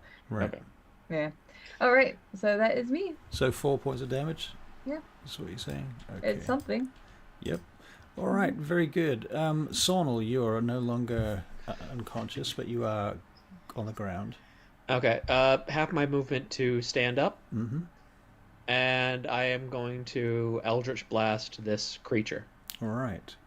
Tell me about your Eldritch Blast. I'm kind of imagining it looking like a beam of crackling ice, and that is a 22 to hit. That'll hit. Okay, so I went down, so Hex is gone, but 9 points of force damage. 9 points of force damage. All right. And I'm going to use my remaining 15 feet of movement to move further away again.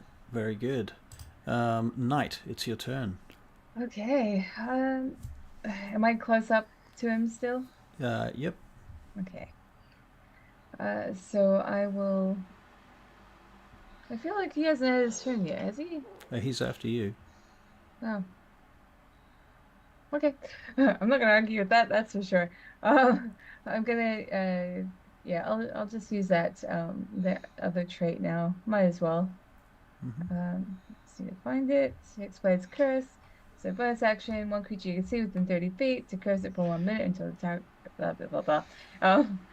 So against the cursed target, you gain +3 bonus to damage rolls. Score a critical hit of 9 on a 19 or 20, and you regain 5 HP if it dies. Okay, Right. that sounds great, doesn't it? So Roll to hit. yeah. Okay.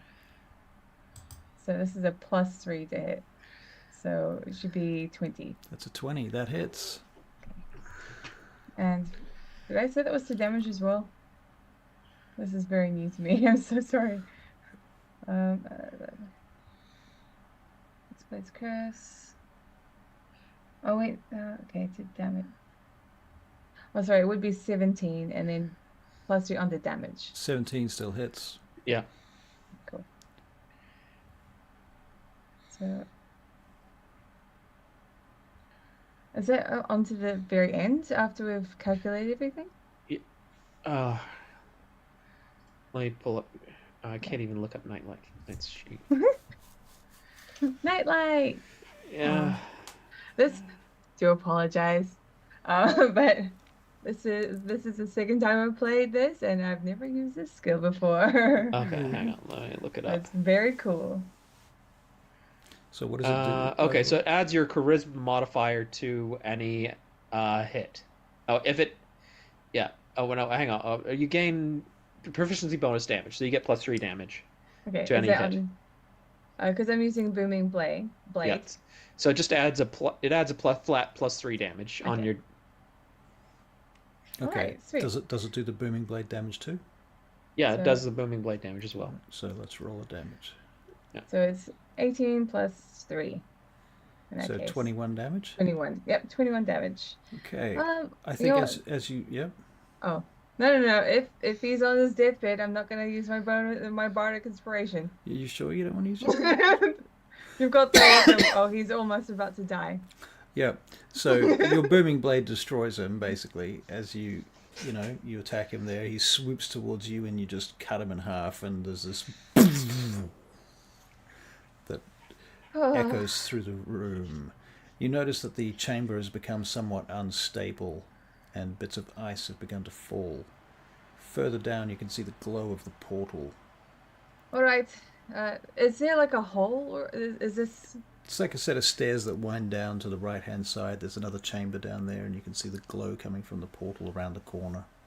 Okay, so in other words, it's not a hole we can just jump into.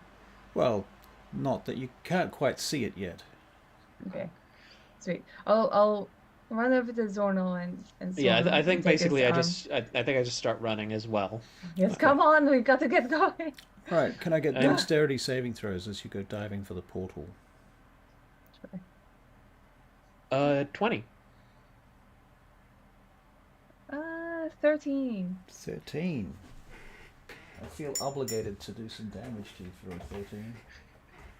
Well, at least the damage will come back if I heal myself. Yeah, that's true. That wraith or whatever the hell that was incredibly rude. It was a little. Okay, you take 8 points of bludgeoning damage from falling debris as you dive through the portal. And thusly you are drawn across time and space, disintegrated and put back together again. You feel yourself swooping down through the Astorial portal network gates, winding your way through passages. You can make perception checks. With perception. Nice. Whatever I notice, it's amazing and totally wrong. Okay. And what about Knight? 22. Okay. Tsornyl, you notice Knight noticing something, but you miss whatever it was that she was noticing. What you notice, Knight, as you're swooping through this network of ley lines, essentially, winding through these tunnels, for a moment you see this creature hanging on the wall of the tunnel, leering at you with its tail flicking like some kind of weird cross between an angel and a demon. As you swoop past it. Okay. Next thing you know, the two of you go tumbling out of this portal on the other side, Oh. landing on the ground. You find yourself in a frosty but not frozen meadow. There is frost on the grass, but there is grass. There are trees around you. You can see the mauve light of one of two suns and the pink light of another smaller sun in the sky behind the clouds, and you can make out now fragmented chunks of architecture floating in the sky, pieces of the first moon, now known as the Seven Moons. Oh. They glow in holy kind of white marble light. I think we made it. That Don't seems you? to be the case. What is that up in the sky, and how did it get there? At a game, I'm pretty sure that you can see the moons from the Feywilds. Can we? Yeah, that's true, actually. You can. Yeah, Do we see different moons? You see them closer up. Oh, okay. I Well, how... Okay. In that case, how on Earth... What is Earth? how in the world? How in the world? How in the world? I mean, I don't How think do your we get character that is same uneducated. It perspective? doesn't make sense that you would be a member of the Winter Court and be completely uneducated. I have a 10 in intelligence. You're expecting a lot from me? Right. Okay, see. well, I have to readjust and recalibrate the Winter Queen's understanding of the situation. I'm very charismatic. I could probably wing my way around it. Yeah, you can bullshit your way through it. Yeah, Right. exactly. You just use the word quantum a lot. Quantum. Well, Yeah, wow, just- look at the moons. There's so much farther.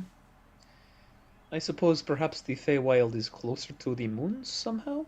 But yeah, how is that possible? How is anything in the Feywilds possible? How I is was in Ice anything for out 1,000 here years. possible? Well, speaking of which, I will go to the bag of holding, and I'll just pull out this old loot encased in crystal. But I'm sure there's a way to get it out of here. All right, so this is yours. Obviously, you're probably used to it. It does open here, so just there you go, like a case. Thank you. This I is imagine yours. the case shatters away as you take it. He's just like holding up this loot. And This it is is your old loot. Mm. It's Yep. good. It's good to remember your past, and I think this might help put things into perspective. Thank you.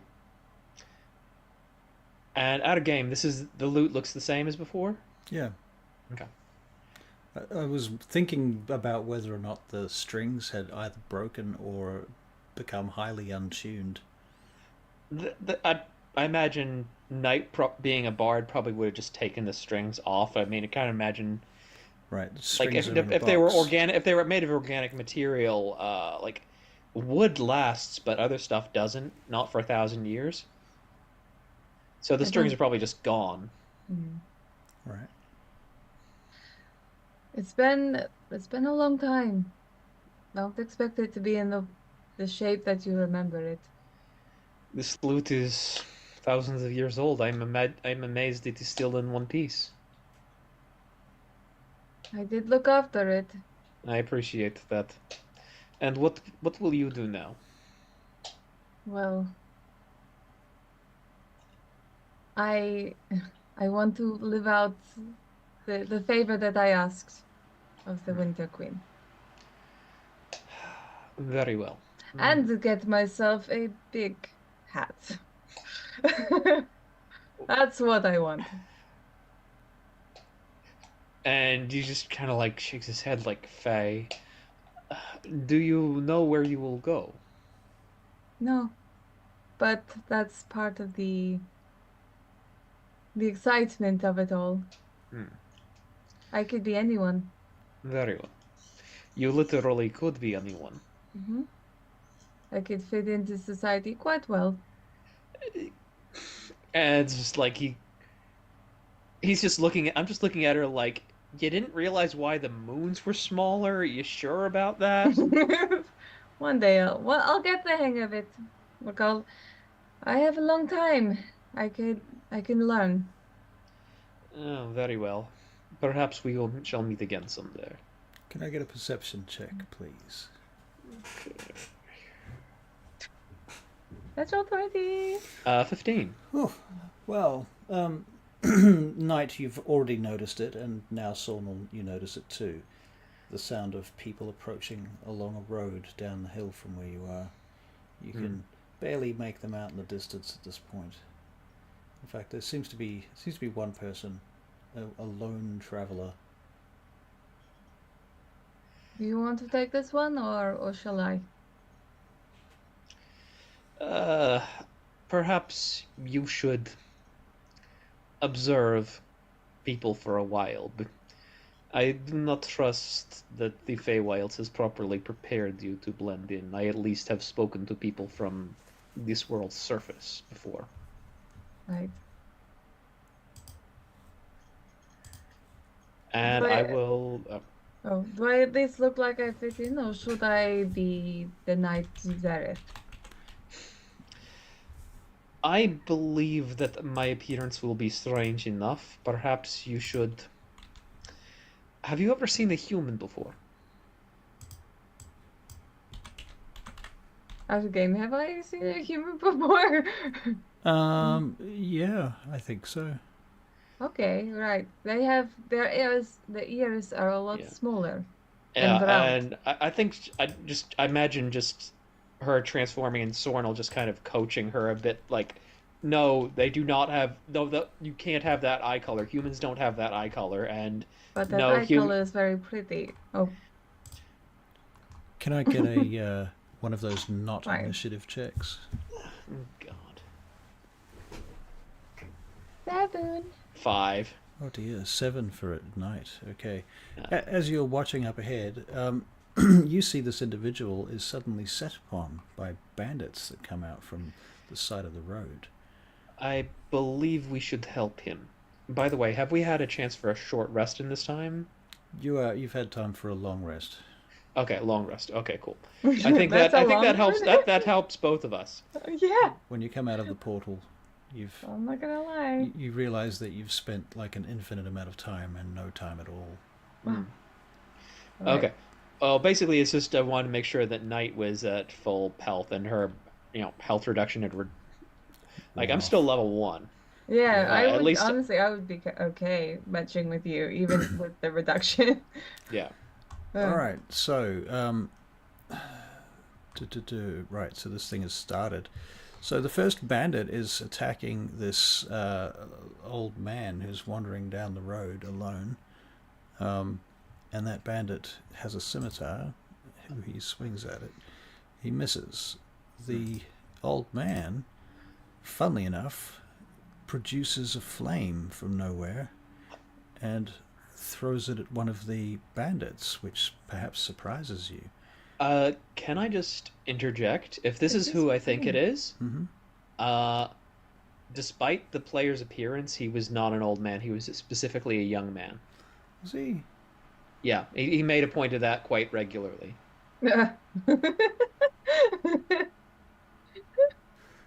yeah, that does ring a bell. It's been like a year and a half since we Yeah, played. no, I know. I just feel like it's fit like the character, like he was like one of the young druids. That's true. Actually, I do remember now because he was like Maybe initiate. he's just like a young man dressed like an old man. I just have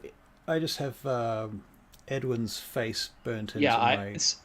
memory. I like I you every time you think of the character, you think of his face on it, and then Right.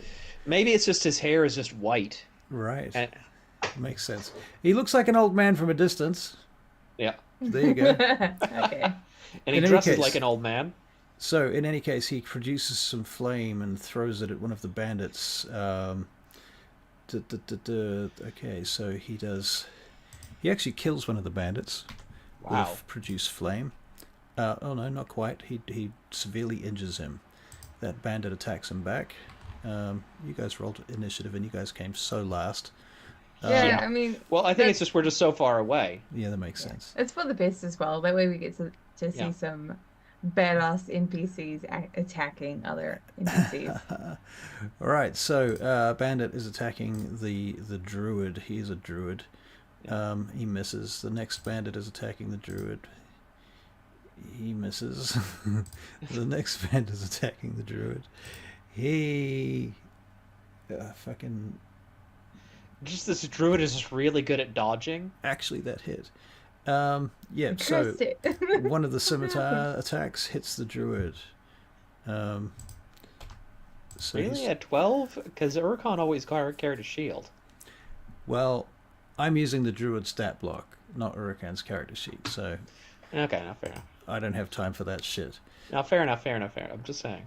That's fair. Okay, so Knight, it's your turn. Okay, I will. This is probably why he carried a shield. Are we within 120 feet? Yep. Okay, I will create. I'll do some Eldritch Blast bullshittery. Right. I Roll me create some- the prismatic, crystalline looking Eldritch Blast, and I fling it at them. Right. Now, You're going for do I A, have- B, C, or D. Got two right, so I'll go with. Yeah. C's been the- hit. I'll go with the one that has been hit. So C Okay. then, All right. and we'll go with He's we'll wearing... go with B as well. All right. So C, they're both wearing leather armor. Okay, cool.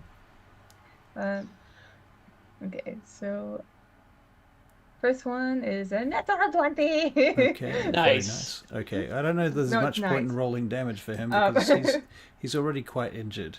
Sure. What's your modifier? It's +3. Okay, That he's, would- he's So dead. it's like it's 5 points of damage minimum. Right, he's dead. Okay, so the first guy you take him out with your modifier. The second guy you can roll for damage on B. Okay, Or if so you did you hit him? 12. 12. Ooh, 12 actually hits through his leather armor. Remarkable. Okay. So that will be 7 points of force damage. Okay, he's bloodied. Thank you, Knight. Is that you? That's me. Sornel. Which one hasn't been hit yet? C, was it? A and D have not been hit. Okay. I am going. Can I get into by using 30 feet of movement? Can I get into within 90 feet of A or D? Yep. Okay, so I am going to bonus action hex A. Oh, I did not mean to click that. Okay. You hex Too bad A. because it's a lot of damage. I was meant to hit the cast button. Right. So I hex A and then Eldritch Blast. Roll to hit. So what is the hex doing? You're lowering one of his stats, right? One of his saving throws. It lowers one of his ability checks. I'm gonna make it wisdom checks, and pretty sure a 10 misses. But Yep. you know what? I'm gonna roll my inspiration and see if I'm gonna use my inspiration to try and hit him. Okay. Fair enough. That's a 16 to hit. 16, that'll hit. So then that is 2 points of force damage and 4 points of damage. Woohoo! 4 points of Amazing. level 1 damage. Wow. This must be quite a revelation for you. Okay. So A turns around and sees you and fires his crossbow at you. You're just out of range, so he has disadvantage. Yeah. So he gets a 13. I think 13 just misses. Like I kind of imagine it grazing my cheek. Okay. Very good. The druid attacks one of them. with his staff, and he misses. Bandit C is dead. Bandit B is attacking the druid with his scimitar, and he misses. Bandit D turns and sees Knight coming for them and fires a crossbow, also at long range with disadvantage, and misses. Oh. Knight, it's your turn. That's fine. I will do more Eldritch Blast. Roll to hit. First one's gonna whiff, but that's okay because I've got another one. All right. And Whiff. that one is 13. 13 hits. Excellent. Who are you targeting? I'll go with the one I targeted before. So B, I believe. Yep. Yeah. Okay. Damage. That will be another 6 points. He dead. Yeah. Okay. Next. I look at Tsornyl being like, "This is so easy to Do you kill have here." one more attack? No, that's it. That's it. Okay. Yeah. Tsornyl. I'm going to Eldritch Blast A again. All right. Roll to hit. That is a 24 to hit. Yeah. So that is another 2 points of force damage and 4 points of necrotic, 6 points of damage all up. Hey. Okay.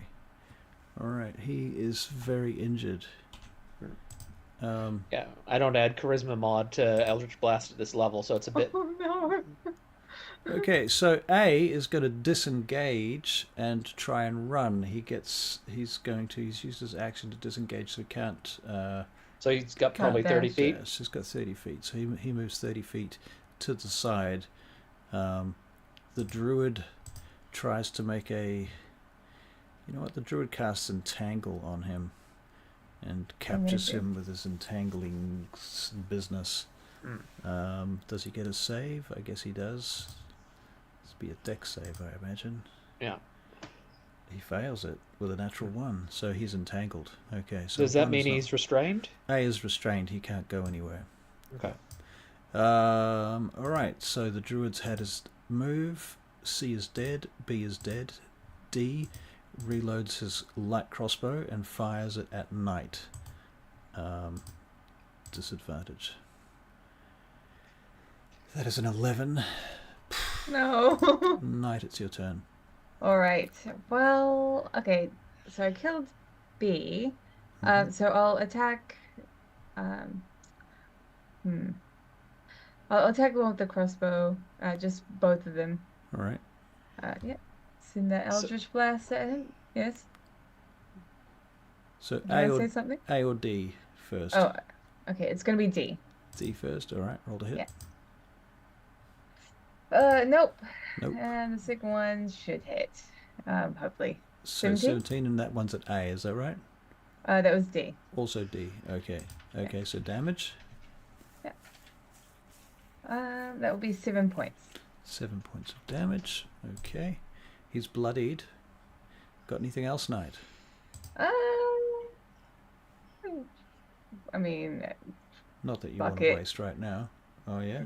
a Go on. part of me is like, yeah, we might as well. Okay, I'm gonna use my bardic inspiration to use psychic, psychic blades. Can you use psychic? Can you do that on an Eldritch Blast? Oh wait, no, I can't. Sorry. Yeah, it's a fucking weapon attack. No, it's fine. I'll leave it at that. Okay, Tsornyl. So A is restrained, correct? Yep. That means attack rolls against him have advantage. Yep. So I am going to Eldritch Blast. A roll to hit with advantage.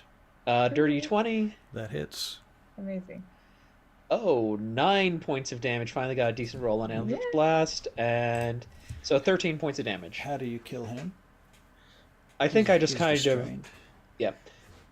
I think, I actually get a clear line on him, and I just kind of go...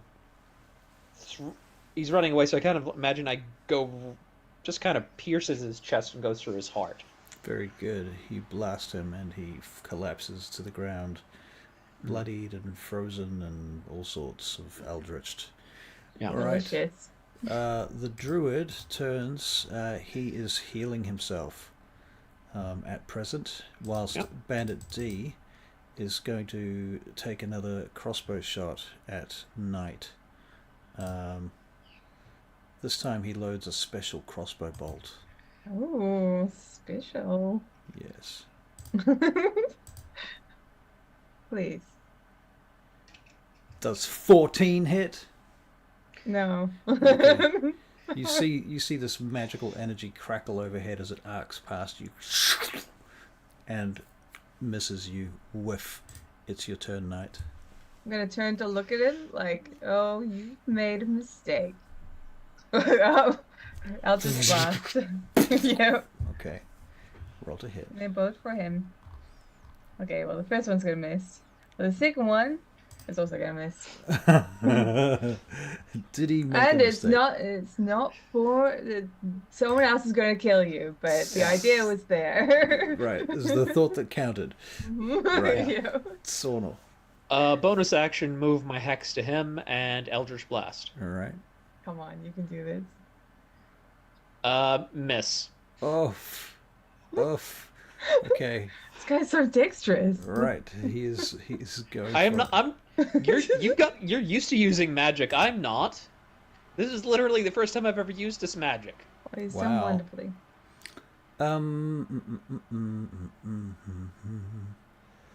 What is range on this?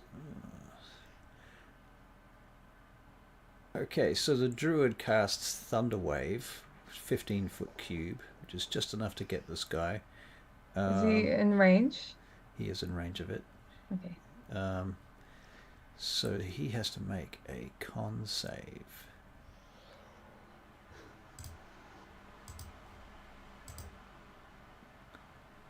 That is a 17. I guess he makes it. I think it's still Yeah. half damage though. Yeah, so Thunderwave, half damage. Half of 2d8. Not too shabby for level 1. No. So he takes... Oh, it's enough to put him down. So this goes off, knocks this guy to the ground, and he hits his head as he slams down on the ground and goes unconscious. And the druid waves his staff at you. Yeah. Knight. And Knight. You sense... In fact, you both sense somebody nearby. Just behind you, you hear the crunching of their feet, you might say their boots. What do you want? The mistress wants you back now. Enough. You're not traveling to the material plane. Only the elf. She promised me one Soon. one life. Soon. But this, Soon, but not now. but now would have been perfect.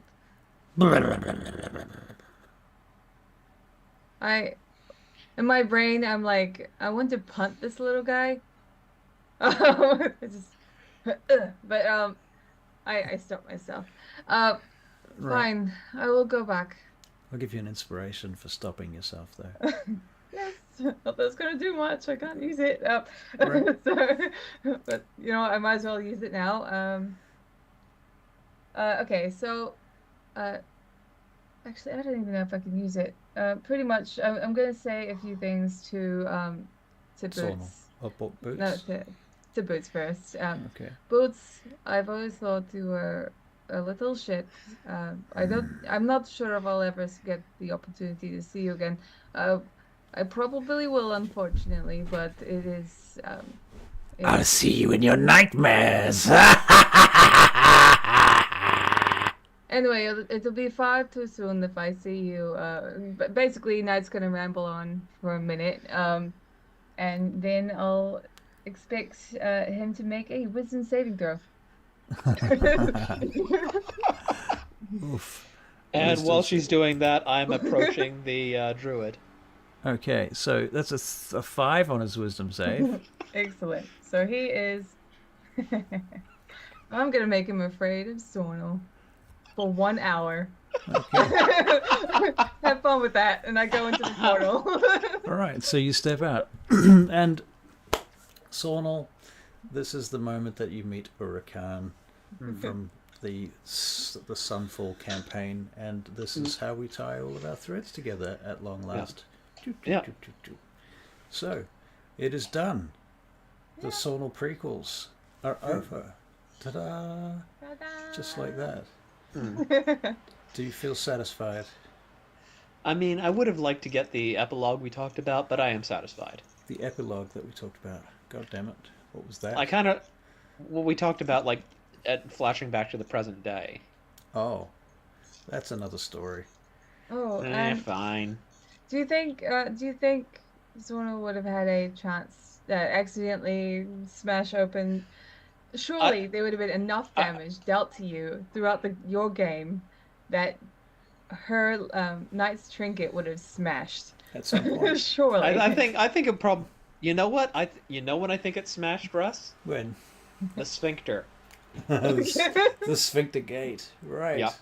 Okay. Alright. So Well, what is in it? So it will have a dialogue of what transpired between the Winter Queen and Leanne Boots and Loranthorn. Yeah. Right. It will also have like my own opinion, my own thoughts on the matter. What do they say? And her thoughts on the matter is that like the Winter Queen is taking over and she must be stopped. This is my thoughts on the matter. I am sick and tired of being her slave and in her Shadow, power, right. pretty much. So do what you will with this. If you can help me, then I'll be grateful. But if the world is worth helping over me, then do that, I suppose. Do what is in your heart. I see. Oh, also, I actually know. Would Knight have known about the fact that his wife would catch up in age? It's one thing I have to ask, because Would if she she have known does, that it was going to happen? if she does, she would have written that in the letter as well. She might not have known, but she might have suspected that it's not going to be this easy. She can make an investigation check. Okay, 12? Suspicion. That's not terrible. Suspicion. I got inspiration. Suspicion. Oh, you got to use your inspiration. That's Wow. amazing. Yes, That's 20. 20. All right. I was like, oh, don't you go any further. Just As you will. I did give you inspiration, didn't I? Fuck it. Yeah, you did. God damn it. What did I do that for? For this moment. For this This moment. one moment. Yeah. Apparently. Okay, so what do you do with this information? So, I will, in that case, I will write that I'm sorry that, I have a suspicion that the Winter Queen, is going to go back on her word about your wife, and I'm sorry about whatever might arise from it. I will have to play the part, when it comes time. I think that's what she would say. That But sounds pretty good, yeah. in her own way. Very So kind of good. a plea. A plea. Yeah. A Well, plea, but this was from like hundreds and hundreds of years ago. right. So, Right. yeah. So there we go. There we have it. Thank you, ladies and gentlemen. So we've come to the end of our Tsornyl prequels. It looks like Avery just needs to go to bed. Oh no, it's just been. I had an intense day yesterday. I'm still catching up from it. That's fair. Oh, Really, Charlie?